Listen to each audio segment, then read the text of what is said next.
Here we have a Walker Deeper Diver, a 124, the Magnum. What we're going to do is put this behind a TX44 and just show you how much this board can really pull. First, set your dipsy in the water, whatever your desired depth back.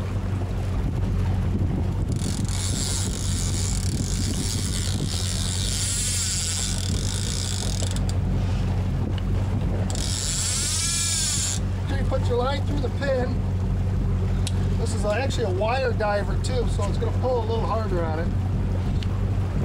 Slide the wire inside the clip, release it, and you're good to go.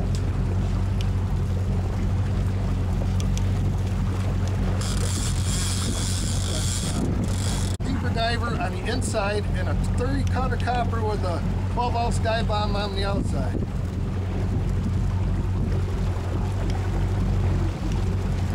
And outside that is a 300 copper with a walleye board.